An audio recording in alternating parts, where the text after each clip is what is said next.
வணக்கம். Video start பண்றதுக்கு முன்னாடி இந்த நியூஸ பார்த்துட்டு வாங்களேன். மாணவர்களுக்கு வழங்கப்படும் உணவில் புழு பூச்சிகள் நெளியும் வீடியோ வெளியாகி திருவள்ளூர் மாவட்டம் பொன்னேரி சமூக நீதி கல்லூரி மாணவியர் விடுதியில் தரமற்ற உணவு வழங்கப்படுவதாக கூறி மாணவிகள் திடீர் தர்ணா போராட்டத்தில் ஈடுபட்டனர். கோவை மாவட்டம் மலுமிச்சம்பட்டி பகுதியில் உள்ள தனியார் கல்லூரி மாணவிகள் விடுதியில் வழங்கப்படும் உணவு தரமற்ற முறையில் இருப்பதாக கூறி மாணவிகள் விடுதி வளாகத்திலேயே திடீர் போராட்டத்தில் ஈடுபட்டனர். தஞ்சாவூர் மாவட்டம் செங்கிப்பட்டி அரசு பொறியியல் கல்லூரி விடுதியை புறக்கணித்து மாணவர்கள் போராட்டம். உணவு தரமில்லை, குடிநீர் வசதியில்லை என பல்வேறு கோரிக்கைகளுடன் தர்ணா. தமிழகத்துல லட்சக்கணக்கான மாணவ மாணவிகள் கல்லூரிகள் மற்றும் பள்ளிக்கூடங்களில் ஹாஸ்டல் தங்கி அவங்க படிக்கிறாங்க. அப்படி படிக்கிற பட்சத்துல அவங்களுக்கு கொடுக்கப்படும் உணவுகளின் தரம் சரியா இருக்கா, அந்த உணவு ஹைஜீனிக்கா இருக்கான்னு கேட்டா ஒரு மிகப்பெரிய கேள்விக்குறி. தமிழகத்துல உள்ள சில கல்லூரிகளோட உணவு தரம் எப்படி இருக்குன்னா, அந்த உணவுல நீங்க அசால்ட்டா புழுவை பார்க்கலாம், பூச்சை பார்க்கலாம், எல்லாத்துக்கும் மேல பள்ளி வாழை பார்க்கலான்னு சொல்லிட்டு இது மாதிரி தான் தமிழகத்துல இருக்கிற சில கல்லூரிகளோட உணவோட தரம் இருக்கு. ஸோ அந்த சில ரீசெண்ட் இயர்ஸா நடந்த சில எக்ஸாம்பிள சொல்றேன் கேளுங்க. நாமக்கல்ல ஆதி திராவிடர் விடுதியில அந்த உணவு தரம் காரணமாக 31 மாணவிகள் பாதிக்கப்பட்டிருந்தாங்க. அது இல்லாம அந்த கோவை தனியார் கல்லூரி, அந்த தனியார் கல்லூரி எதுன்னு சொல்லிட்டு உங்க எல்லாத்துக்குமே தெரியும். அங்க அந்த உணவுல புழு இருந்த காரணத்தால் கிட்டத்தட்ட 14 மாணவர்கள் பாதிக்கப்பட்டாங்க. அது இல்லாம தஞ்சாவூர்ல ஆதி திராவிடர் பெண் விடுதியில 30 மாணவிகள் பாதிப்பு. எதனால? இந்த உணவு தரத்தின் காரணமாக. அப்புறம் இந்த சென்னை எம்.சி. ராஜா சமூக நீதி விடுதி இருக்குங்கள, இங்க ரீசெண்டா முதலமைச்சர் விஜய் அவர்கள் விசிட் பண்ணியிருந்தாங்க. அந்த முதலமைச்சர் அவர்களிடமே அங்க இருக்கிற இளைஞர்கள், அங்க இருக்கிற மாணவர்கள் தெரிவிக்கிறாங்க, இங்க உணவோட தரம் சரியில்லைன்னு சொல்லிட்டு. இது மாதிரி தான் ரீசெண்ட் இயர்ஸா விடுங்க, ஆரம்ப காலத்துல எப்படிதான். ஸோ தமிழ்நாட்டில் உள்ள சில கல்லூரிகளின் நிலை எப்படி இருக்கு? இன்னும் சில கல்லூரிகள்ல போனையும் அலோட் பண்ண மாட்டாங்க சாப்பிட்ற இடத்துக்கு. அங்க உணவோட தரம் கேவலமா இருக்கும்.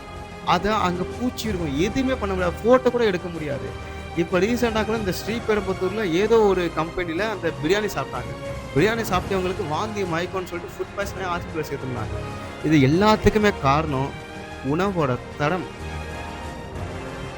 அந்த உணவு தரம் சரியில்லாத காரணத்துல எவ்வளவு பிரச்சனைகள் நடக்குது. ஏன்னாதான் கவர்மெண்ட் அவங்க சைடுலேருந்து பல ஸ்டெப் எடுத்தாலும் ஆனால் இப்போ வரைக்கும் இது சரி செய்யப்படலை.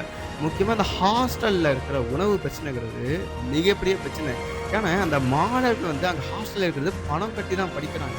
ஆனால் அப்படி இருக்கிற பட்சத்தில் அவங்க கஷ்டப்பட்டு ஃபீஸை கட்டி சரியான உணவு எப்போ அவங்க டேஸ்ட்டாக கூட எதிர்பார்க்கல, அந்த உணவு தரமான உணவாக இருக்கணும்னு சொல்லிட்டு அவங்க எதிர்பார்க்குறாங்க. ஆனால் அந்த எதிர்பார்ப்பை கூட ஃபுல்ஃபில் பண்ணாமல் ஒரு மேனேஜ்மெண்ட் இருக்குன்னா அது எதுக்கு இருக்கு? ஒரு மாணவர்களுக்கு கொடுக்கப்படும் உணவுல மிச்சம் பண்ணோம்னா அது மாதிரி எதுக்கு மிச்சம் பண்ணணும்? அது என்ன மாதிரி செயல்? அந்த உணவு தான் அடிப்படையே. அந்த உணவை நல்லா உட்கொண்டாதான் சரியாக தூக்கணும், சரியாக படிக்க முடியும். ஸோ எனக்கு தெரிஞ்சு எவ்வளவு மாணவர்கள் இருக்காங்க, எவ்வளவு மாணவிகள் இருக்காங்க, கல்லூரிகளை இந்த உணவு சரியில்லைன்னு சொல்லிட்டு எனக்கு இன்ஃபார்ம் பண்ணுவாங்க. ஸோ அவங்க காலேஜுக்கு நான் மெயில் அனுப்பியிருக்கேன், எப்படி இருக்குது, நீங்கள் சரியாக ஆக்ஷன் எடுக்கல, அதை பட்சத்தில் நான் கேஸ் ஃபைல் பண்ணுற மாதிரி வரும்னு சொல்லிட்டு. பட் இப்போ வரைக்கும் இந்த உணவோட தரம் உயர்த்தப்பட்டதான்னு கேட்டால் சில கல்லூரிகளை உயர்த்தப்படாமல் தான் இருக்குது. ஸோ தமிழ்நாடு கவர்மெண்ட் ஆக்ஷன் எடுக்கணும். ஸோ ஒவ்வொரு டைமும் விசிட் பண்ணும், அங்கே இருக்கிற மாணவர்களிடம் அவங்கள்ட்ட ஃபீட்பேக்கை வாங்கணும்.